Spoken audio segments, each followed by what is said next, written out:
Hello and welcome to Enterprise Security Weekly. This week, the Security Weekly team is out in force at RSA Conference 2024, streaming sponsored interviews live from Broadcast Alley in Moscone West all day long throughout the conference. For episode 361, we'll be sharing 9 of these pre-recorded interviews with you today. First, Deepe CSO and Head of Security Research at Zscaler addresses the huge increase in phishing attacks the industry is seeing. Then, Renuka Nadkarni, Chief Product Officer at Ariaka, discusses Unified SASE as a service. Next, Tim Roddy, VP of Marketing for Open Systems, talks about what's driving network transformation efforts and why organizations are moving to SASE. Kicking off the middle third of the interviews is Randy Watkins, CTO of Critical Start, who explores a shift towards a proactive risk-based MDR approach. Then, Paul Reed, Global Head of Threat Intelligence from OpenText Cybersecurity, discusses how organizations can secure themselves against next-generation threats. Next, Zaira Pirzada, VP of Product Marketing at Hive Pro, talks about what continuous threat exposure management is and best practices to implement it. Leading the final 3 interviews is Jason Kierstead, VP Collective Threat Defense at Cyware, who talks about the practical benefits, but also the limitations of AI for security professionals. Then Jay Martank, Field CISO at Pantera, discusses the newly introduced Pantera Cloud product, which provides automated pen testing capabilities, but for cloud environments. Finally, Ahmed Rube, CEO at Anomaly, discusses how Anomaly's Copilot product can automate mundane tasks.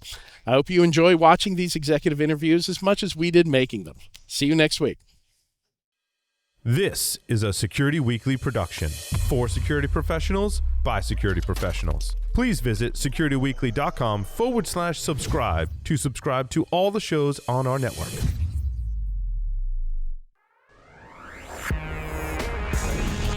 It's the show where we talk security vendors and aren't afraid to name names. It's Enterprise Security Weekly.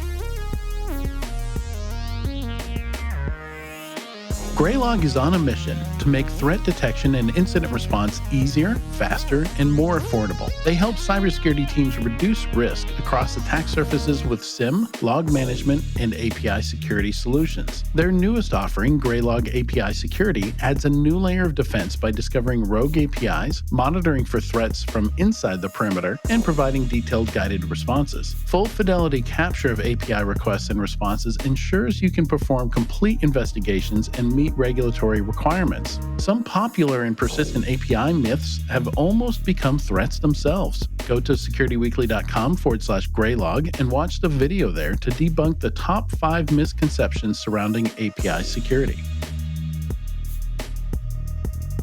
Welcome to RSA Conference. We're here recording live from Broadcast Alley in Moscone West. This interview is sponsored by Zscaler, and I'm your host, Mandy Logan. And joining me for this interview is Deepe Desai, who is the CSO and Head of Security at Zscaler.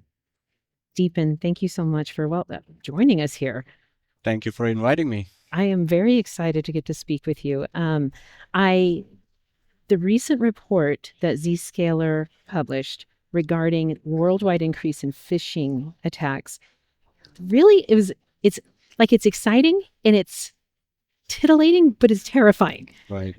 Right? So a few of the key takeaways from the report included that there's been a nearly 60%, a 58.2% increase globally in one calendar year of phishing attacks. Can you speak a little bit more on that? Absolutely. So phishing is where all the attacks start. It's not surprising that that vector continues to grow. That's usually the stage 1 of several multi-stage attacks that we see out there, including ransomware attacks. So net, the report actually focused on all the attacks that we saw in 2023. It accounted for about 2 billion threats that were blocked for global enterprises and Zscaler Cloud. What the team then did is we studied where did we see these increase? What were some of the new TTPs that were being leveraged by the bad guys when they're launching these phishing attacks?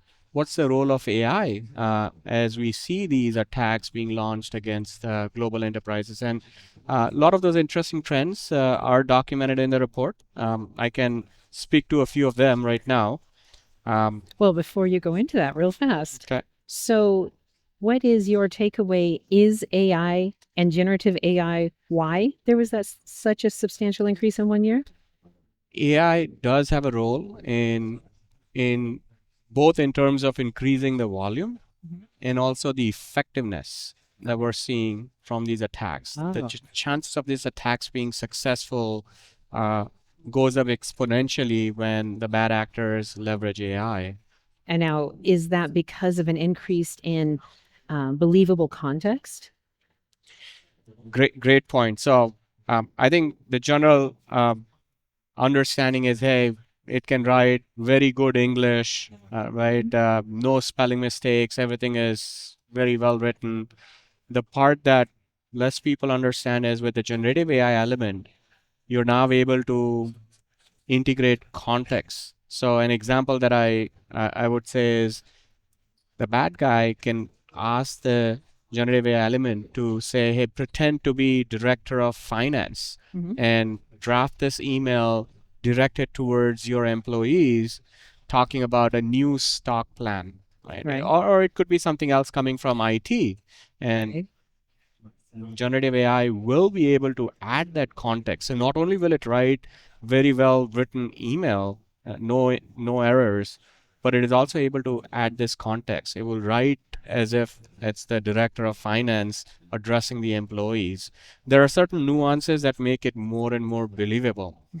Needless to say, you're able to do it in local language, based on the industry vertical it is, and it's also able to bring in the recent news cycle. Like, okay, because of the advent of X, we're trying to do this. So all of those contexts getting added in those spear phishing or targeted phishing attacks makes the impact much more higher. Absolutely. And I noticed, along with generative AI, I think of the deep fakes, being able to, bad actor or team of actors being able to use even voice cloning. And I know your own CEO had an experience with this, with the Zscaler employee being targeted by a team that was going after many technology companies. So I am very curious, between the generative AI increase, the things like the voice cloning, and going into the browser attacks. Right. And where do you see all of this going? I mean, and how do you see the Zscaler platform being able to help organizations respond even more quickly when they are compromised? Absolutely. So look, we will continue to see these trends grow. The three key trends that I will highlight that we talk in a lot more detail in the report as well. Number one is where adversary in the middle campaigns, they are on the rise. This is where threat actors basically are using phishing as a service kits to perform large-scale phishing attacks, and they're able to evade multi-factor authentication. And I'm talking about those app-based, SMS-based, one-time passwords that they're able to hijack. And then within 6 minutes of that attack being successful, they're able to automatically exfil data that belongs to that user whose identity was just compromised. They're also targeting your code repository and IP information. So it's not just users' email box, but properties like GitHub, GitLabs. Now it's the organization's entire code base that gets susceptible. So adversary in the middle campaigns, we will continue to see those going up and up. Browser in the browser technique, it's an old one, but we continue to see that as well. There are phishing attacks where the user will receive a link, and that will say, when the user tries to open it on their laptop, nothing shows up. It advises the user to open that link in mobile device with whatever phishing lure that they're leveraging. As soon as you open it in your mobile device, the phishing page loads. And in the browser technique, in plain languages, they're literally having an image that shows the address bar of the browser. So you will see, I'm just going to take an example, bankofamerica.com in the address bar, but it's an image. And the page goes in full screen mode, so the real address bar is hidden from the end user. That's how they're able to trick the end user into falling for this. And then the third aspect that I would call out is AI and generative AI driven attacks, which will continue to go up. the second part of your question, how does Zscaler help? Now, look, my guidance to the organization against whether it's phishing attacks leading to ransomware or just info stealing attacks is fast track zero trust transformation journey. And zero trust, I know that. Now, I don't want to cut you off because this is very, very interesting to me. Looking at the Zscaler Zero Trust architecture, being able to give your potential clients an idea, can you give us some more? That's so meaty. That is such an interesting thing, being able to switch over to a full Zero Trust architecture. And I really, it's like, it makes me so excited to know that the end users will have that extra layer of protection. But can you please go more into the Zero Trust architecture and how you work with an organization to slowly implement it? And I understand you use AI to give them real world understanding of how the implementation of Zero Trust architecture will impact them within the months to come. Exactly. So look, the term zero trust has been heavily used and also abused over past several years. At the bare minimum, I'm gonna call out the NSA's definition. You need to have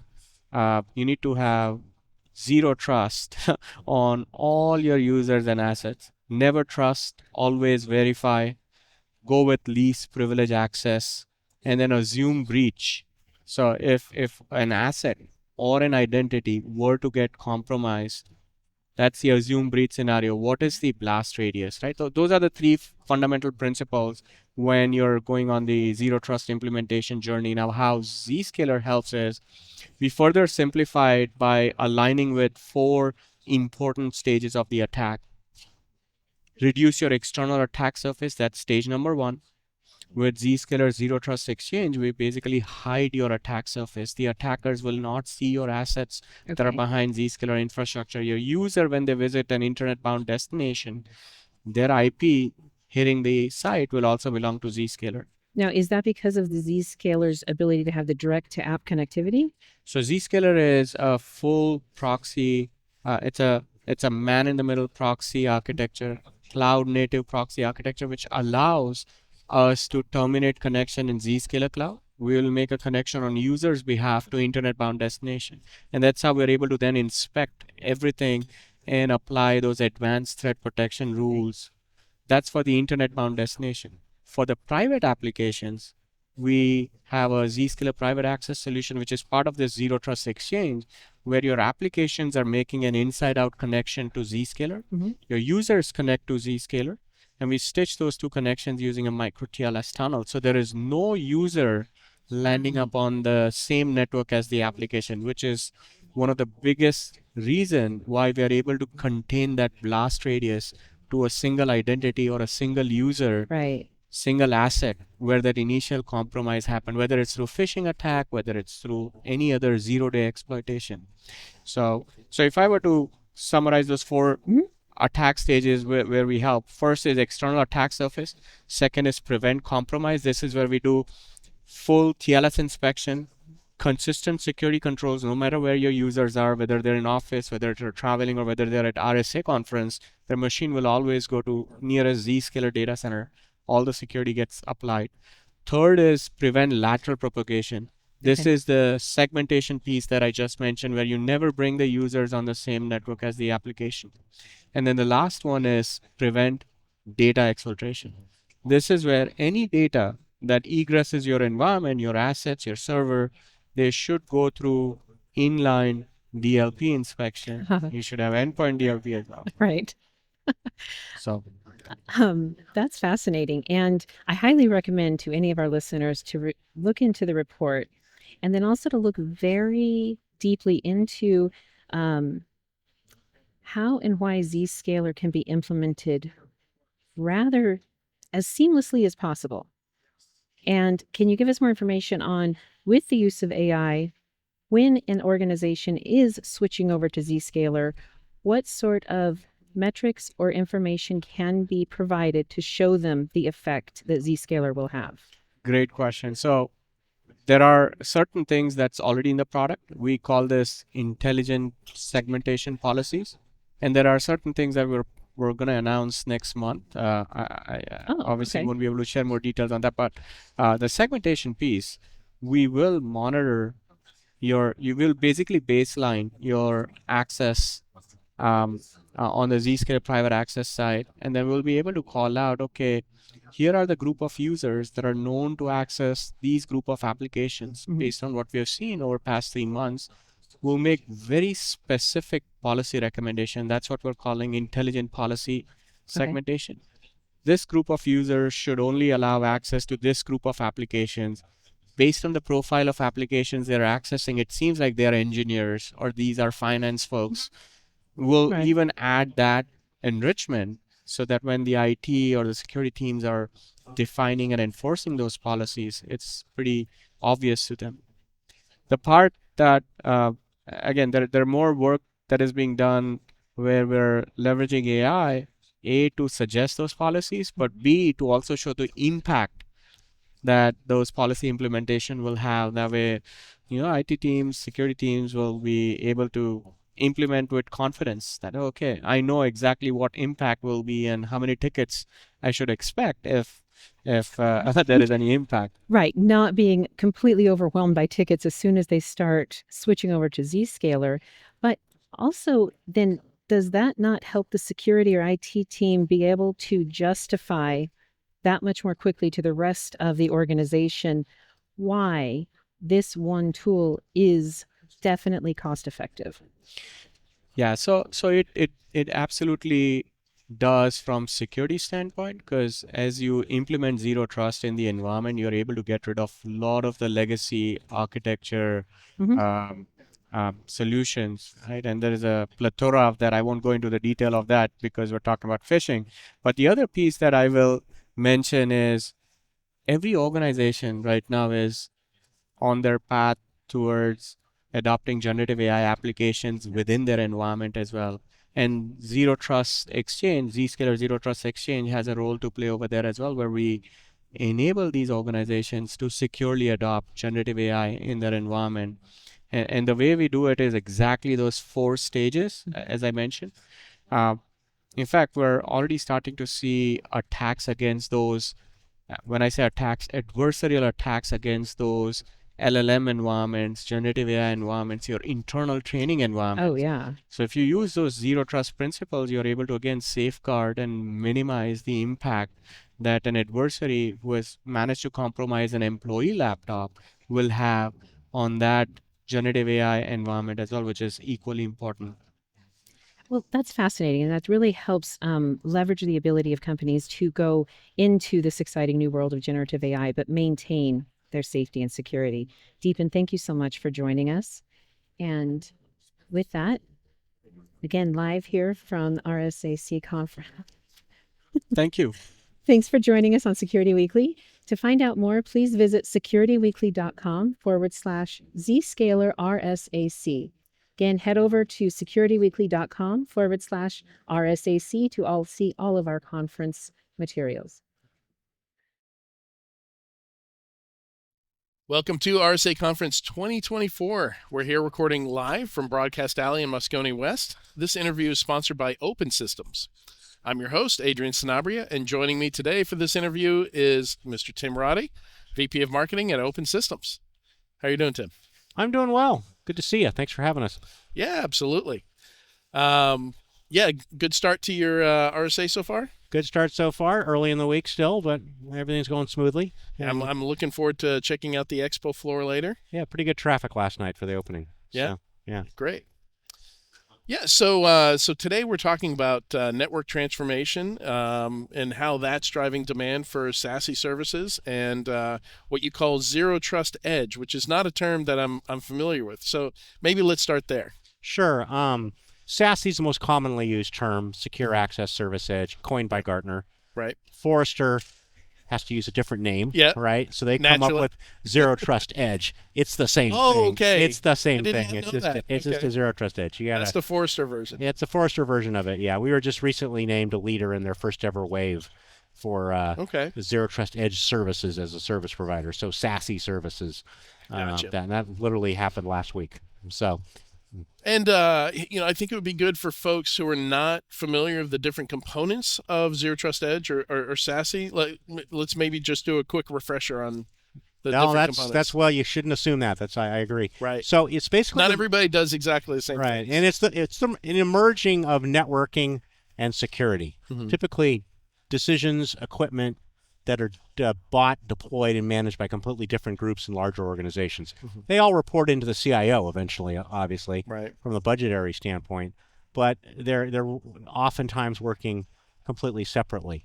What SASE is all about, or Zero Trust Edge is about, is with so much data now in the cloud, in a lot of different places, no longer in the data center where you can control access. Right. Can't get into the room. You can't get access to the data. Well, what if the rooms are all over the place in the cloud and elsewhere, or at remote sites? And then you have users who are heavily mobile.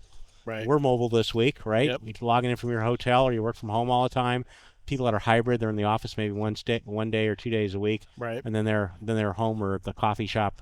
Otherwise, you've got to be able to get to that data. So you have to secure it, and you have to provide access. So it makes sense that now security and networking need to come together. So it's made up of two components: software-defined wide area networking, SD-WAN, which has been displacing MPLS from telcos for a number of years. Still got a ways to go. It's about maybe 2/3, 60% to 2/3 displaced. Okay. But it's still a long way to go, and a lot of organizations have never gotten completely off MPLS. Sometimes you want it for backup, high-quality backup, and you got to connect certain branch offices to your factory floor or something like that. Right. You're going to do that. The other half of it is the security side, which is Security Service Edge, which is a catch-all term that refers to a secure web gateway, a cloud access security broker, data leakage protection capabilities, and zero trust network access for applications, eliminating the need for traditional VPNs. Right. Or publishing it to the internet, right? Or publishing it to the internet. Yeah, so and then you are doing that, and you look at all this data starting to break up different places. There's a lot of effort to move to a different security architecture and network architecture called Zero Trust, which was invented by Forrester analyst John Kindervag some number of years ago. He's not there anymore. He's a friend of mine. And I remember when he first started talking about it, but now you're seeing organizations do that. You don't do it overnight. It's not a product you buy. It is a philosophy and an approach, and you've got to work your way into it. And then you use these kind of solutions, SASE solutions included, as well as other solutions like IAM and things like that, in order to decide who gets to access what and when. Yeah. With zero. Yeah, a term that's been somewhat abused in the industry to use as a metaphor, which sometimes confuses the use of it.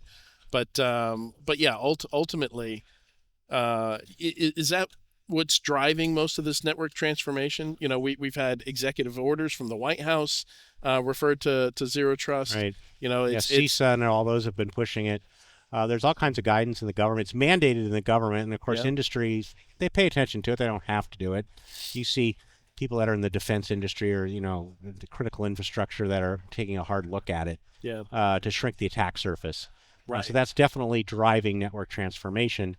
But all those trends that I was talking about, where data's moved everywhere, is really the ultimate driver. That's why there's the focus in the executive orders on zero trust. That's why people compartmentalizing that data. That's shrinking. Right now, if you get into the data center for a corporate headquarters that's got 1,000 employees, once you're in the network, you move around almost anywhere. Flat network. Very flat network.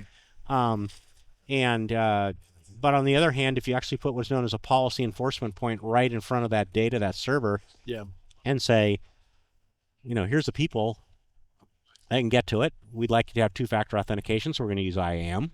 Okay, so you're going to need that solution too. You need a bunch of different pieces. That's a total re-architecture from the way that you typically have operated.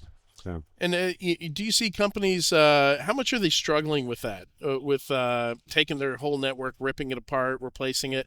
Like what is the general process you see? Are they tackling it small pieces at a time? Or they're figuring that out. There's still a lot of people who are like, you'd think sometimes, if we have a seminar on what is zero trust, no one's going to want to come because everybody knows. Right. Everyone does not all know. Yeah. And they got to keep their business running. At the end of the day, the C-suite's got to keep the factory floor running, got to keep people working, they have to be able to access, knowledge workers have to be able to access. blow the whole thing up because you're doing a forklift change of a network. You can't do that. Yeah. So they want to understand it. And I think we've come a long way there. They want to understand, I think everyone does now, it's not a product you buy. Right. Okay? You're going to use some of your current products. You will not use some of the other current products as well. Right. And you'll go to some other things. But you got to fundamentally change it, and you have to have a very programmatic approach to how you're going to break things up and slowly get to it. It's a years process, not an overnight process. Yeah. So let's talk about some of those product changes that you mentioned that are necessary there. Why would I'm sure you can go with Cisco and Arista and some of that stuff, but also you can use a managed SASE provider. Right. Why would somebody choose one over the other? So when you're doing network transformation, you're talking about moving really three different plays, three different issues as a business. I have all MPLS, and it's time for me to get off of it because it's expensive and it's not meeting my needs to transform to more of a zero trust architecture. So then you're moving to a SASE solution. And then as an organization, you have to ask yourself, am I going to do it myself and manage it? Mm-hmm. Or do I want a third party to manage it? Right. And then once you have a third party to manage it, do I want to pick a vendor like the ones you mentioned and then go hire a third party MSSP, have them run it, kind of the traditional way of doing it? Yeah. Or do I want the vendor who manufactures and makes that SSE, SASE, SD-WAN solution, have them manage it for me? Mm-hmm.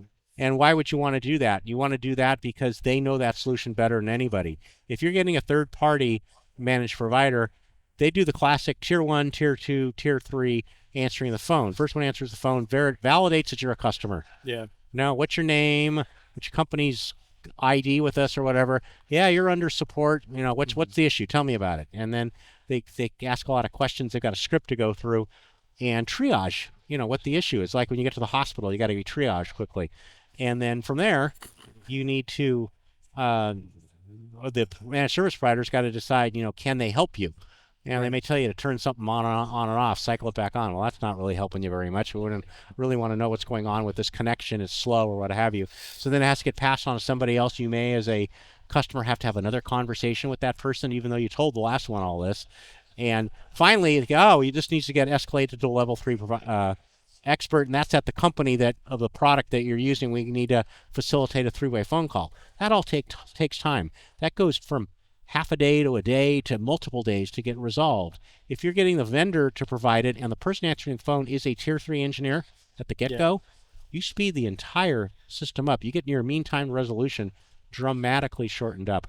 And that's what we do, and those that provide it as a service with their own people, that what differentiates them from those providers. So when you look at what an organization is going to do, they got to make that decision. Do I want to do it myself or not? If they are mid-market companies, they don't have access to enough cybersecurity personnel. Right. It's hard to find them, let alone hire them. Right. And keep them. I was going to say, that sounds like it's also initiating a change in the personnel, the kind of staff that you're going to have. Because MPLS, Telco took care of it all. They were like the tier 3 SD-WAN. It's their solution, their people. Yeah. Right? So what you're saying is, do I like that model? Do I want to continue it, but I want to do it with SD-WAN equipment and use the public internet to do a lot of this connectivity, maybe have a private backbone where it's needed. Yeah. That's the difference. But if you still like that high level of service and relationship with your vendor, then you can still do that with an SD-WAN solution as part of your SASE journey. Then you still have to have the conversation about, okay, now how are we going to secure it? Right. Just having appliances in your data center doesn't make sense anymore if you've now got more intelligence out at the branch offices with the SD-WAN connectivity. Yeah. So. And branch offices have always been a challenge, right? Because in a lot of cases you couldn't afford to put the same sophistication of security controls there. Right.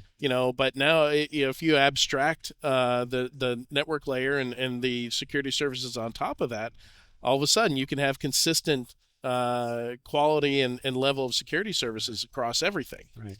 And if you're an organization that say you got 3,000 employees, you got a couple of manufacturing sites and corporate headquarters, you may decide, or you're going to have your bigger SD-WAN boxes in the bigger locations, and you may decide to put the security enforcement right there because the people are right there. Put it as close to them as possible. Yeah. Right? But you get small branch offices or the ultimate branch office of one, which is the home worker. Right, yeah. I don't even want to send them a box if I can get away with it, right? Right. I just want them to automatically, with maybe a little piece of software on their laptop, either ZTNA, or if it's not ZTNA because it's general internet, sent out to the cloud. It's for the SWIG running in a cloud somewhere across the globe, closest to them, so that you enforce your policies. They get a fast experience because they're used to getting it from the local internet provider, and everybody's happy. They're productive. Yeah. So recently we saw a lot of we're starting to see some validation of zero trust architecture. We're starting to see some wins. The one that particularly stands out for me was when Okta's support site got hacked, and the attackers used that to get into, I think it was Cloudflare, 1Password, and BeyondTrust. Right. And all three of those companies wrote up their experiences, and in each of those experiences, it sounded like zero trust was basically the savior there, because they got, they were able to use OAuth keys that were stored in Okta's support site files, those HAR files that people upload for troubleshooting. But I think that was the first time we explicitly saw zero trust save somebody's bacon. Because they were willing to publicly share their experiences, because the attackers weren't able to get past just that initial, maybe it was a sales employee or, whatever identity they got access to. They weren't able to get deeper into systems because of that. With your customers, have you seen some, what kind of wins are you seeing with folks who are maybe a little bit further down that journey? Well, heavily everyone's moving to two-factor authentication. That's just a good best practice. Kind of annoys end users sometimes because they're constantly checking their phone, right? I remember the days when everybody had a separate token that you had to have in your phone. The RSA tokens? Yeah, you don't need that anymore, right? They still exist. They still exist, and then they never die, right? They just keep churning the number. They need to push a button sometimes. But that's common. Everyone's using it for email and what have you, and at least once a day or more often you have to do it. It's being used heavily for personal stuff like your banks and stuff like that. It's for your own good, right? And so that helps raise the trust level. And you're doing it in order to get into each app, so you're really restricting access on an application basis instead of just saying, I validated the VPN, I'm in for the day, or until it drops for whatever reason. So we're seeing that being done heavily. Then ZTNA, it's kind of unfortunate that ZTNA also uses the term zero trust, because zero trust architecture and ZTNA to get to private apps are different things, right? So you can put Cloud SWIG in, go to that kind of environment, still use VPNs, for example, and not have gone to a ZTNA to get those apps that you're running in a public cloud or in your own data center. Yeah. So. Yeah. Well, we've seen folks wanting to move away from VPNs. A lot of vulnerabilities and issues with VPNs over the last year. So, and a lot of calls and complaints to the help desk. That's what IT doesn't want those, right? Yeah, I imagine that's helping the transition. Well, it is. I mean, that's the cost. There's the equipment. You have to do this upgrades. You got to monitor it. Well, that goes away if you've got a service provider taking care of all that for you. You still have to put the software on the endpoint and keep that updated. So there's no free lunch, but it's freer. Freer. And you do it a lot more inexpensively because you don't have that CapEx expenses. Yeah. That's the nice thing about SASE. Is not slinging hardware all all over OpEx. the place. It's OpEx. Even though hardware may be included for SD-WANs or maybe you want an appliance in a certain location with the SWIG capabilities, it's still part of your lease, right? Yeah. You don't pay for your Comcast internet box at home. It's just part of your fee. So a lot more flexible than it was in the old days. And if it fails, it's not your fault or your issue, it's the providers. So awesome. Excellent stuff. Tim, thank you so much for joining me on Security Weekly today. Thank you very much. Enjoyed it. Yeah.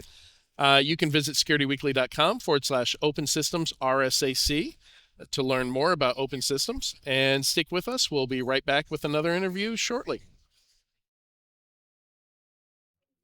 Welcome to RSA Conference. We're here recording live from Broadcast Alley in Moscone West.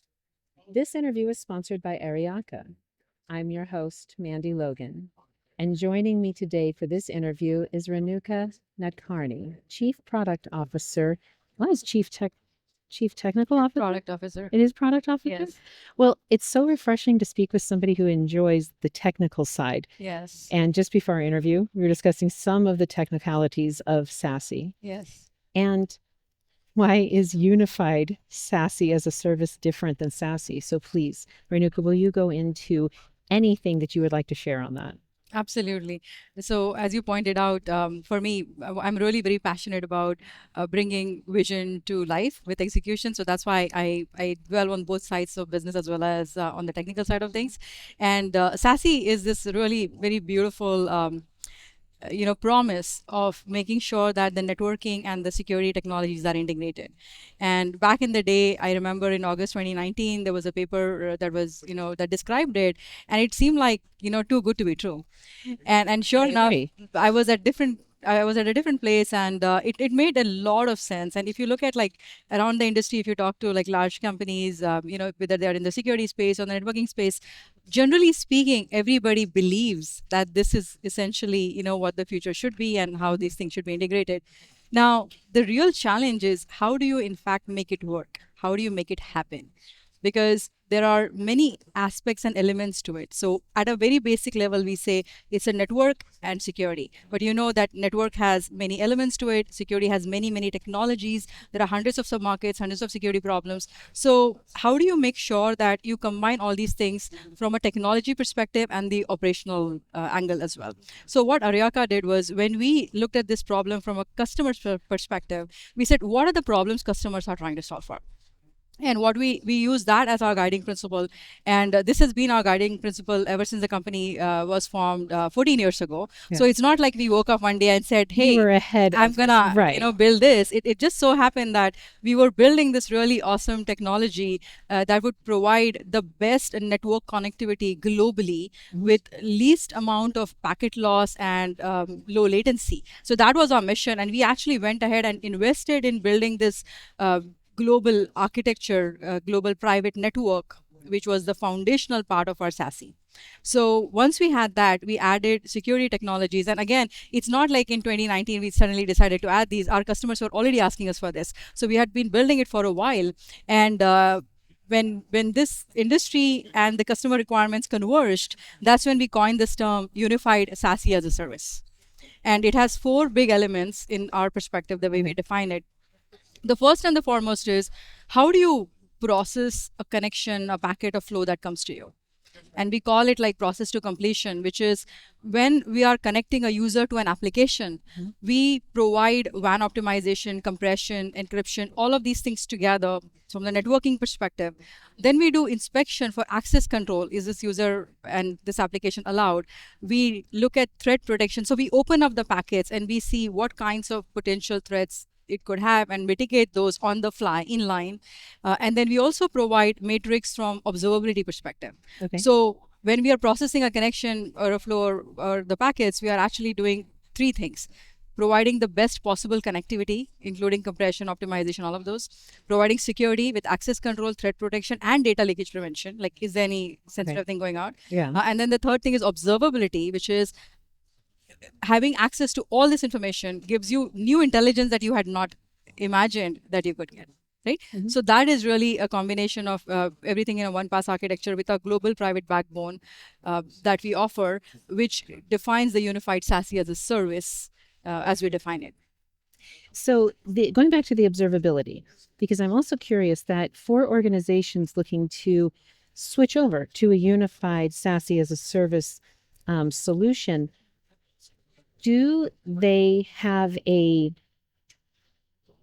you think there's more of a issue with the technology being implemented or with the teams being able to very quickly understand what they're actually seeing from the one-pass architecture feedback? Yeah, I mean, that's actually an excellent point you bring up, Andy, which is, sometimes we have technology and, security has so many advanced technologies. But what I always say is, security is only meaningful if it can be enforced. Right. And to make sure that it is enforced, it has to be in the right places. So we have built what we call as distributed data plane architecture, which is we apply enforcement closer to the source. So if the users are coming from the office, we have a CPE appliance, which actually has full security capabilities. We have similar processing if users are coming from the remote place in the cloud. So the distributed data plane essentially makes sure that the security enforcement happens close to the source of the traffic, right? Now, when you start thinking about how do you apply consistent policies across these, and then who manages those policies, like how do you operationalize these processes, how do you operationalize change management, I think that's where most of our customers stumble with those problems. So even if there is technologies available, even if there's budget available, when you try to buy things from 4 different vendors, like what people today call SASE, is typically a combination of one acquisition that the company did, had some product line, combined it with something else, but it has different management, it has different people who will actually be using it. So how do you synchronize the operational aspects of change management? I think that's really very critical. So when we designed, because of this single pass, the one pass architecture that we have built, we actually took into account the configuration part of it as well. Okay. Right. So from the get-go, and we had the benefit of doing this from a clean slate. We didn't have the baggage. Like one of the challenges with most security vendors is they have so much baggage because they have already configured things in a certain way, and like now adding more workflows to it, you have to change the object model. So part of the one pass architecture also is that our networking and security policies apply to the same object model. So when I say a user is XYZ, that is the same user that is in all the policies for networking and security and observability, right? And it's not easy thing when you are not architected that way. Oh, absolutely. Now, does that, I keep going back to this observability point, because not only is the ability of Ariaka's system to, I feel like it's such a pie in the sky thing to have networking that also has security built in, but getting the observability factor, I think it's called like the single pane observability. Is there a time that when an organization is switching over to using Ariaka, that in being able to, at their own pace, take the information that they are observing slowly from Ariaka, that it becomes, oh my goodness, why didn't we do this faster? Yes, I have a great story to tell you. We have had some of our customers reach out to us because they had a ransomware attack. Okay. And typically the way these things work is, they are investigating after the fact, as we all know, right? And we looked at what traffic was traveling between their sites. And just by looking at their logs and looking at the traffic, we could actually say this was an abnormal behavior.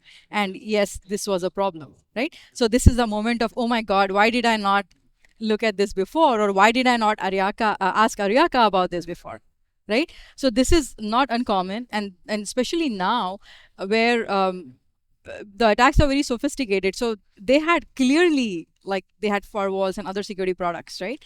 But when the ransomware happened, it actually went through all of these things. Now, side point, but was that from a third-party firewall breach or anything? Do you know? It was not a breach. It was a very classic ransomware attack, okay. Which was like, probably got planted somehow. But the reason Ariaka was able to look at it is because we process 100% of the customer's network traffic. Because we provide connectivity globally to all their sites and to the internet and their public cloud, as well as their SaaS applications. So just by the sheer presence, this is what I go back to. Security is only useful if it can be enforced, right? So just by the fact that we have sheer presence in all these places, it's very easy for us to derive these kinds of insights into why is this traffic looking odd, or why is this, new things that we are, new ports being used, or why is this abnormal, right? So then across your entire platform, being able to take emerging anomalies that come out, have you seen that be accelerated because of the use of AI or generative AI?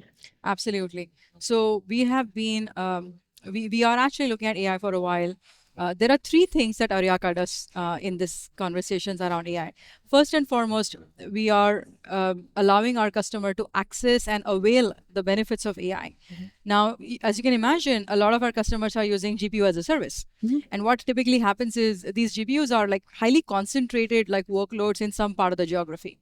and your users could be like anywhere else. So when the users are accessing this, or when you're doing like data transactions with LLMs, there's a ton of information that needs to go back and forth, right? And you can just saturate your WAN bandwidth just by doing that, right? So with Aryaka, the first and the foremost thing is we are enabling our customers to access AI, access GPU as a service, and we use the same exact technology, which is compression, WAN optimization, giving guaranteed bandwidth with redundancy, and so on and so forth, right? The second thing we are doing is we are looking at securing that access. Are these locations sanctioned? Are these LLMs sanctioned? Are they something that the IT team knows about? Like the access control part of it, which we typically say something like an LLM firewall, right? So the access control. The second part is threat protection. Is there any data poisoning happening? Like is this the right thing to do? And then the third thing is data leakage prevention, which is my intellectual property being sent to the public LLMs, right? So this is on the security realm of things. And then we are also looking into basic observability / visibility, which is how many users are using what, where, and are they entitled? I mean, are they doing the right thing? Again, goes back to the whole security. But having visibility into that is also very crucial at this point in time, as enterprises are embracing AI and they actually do not even know where to begin, right? Right.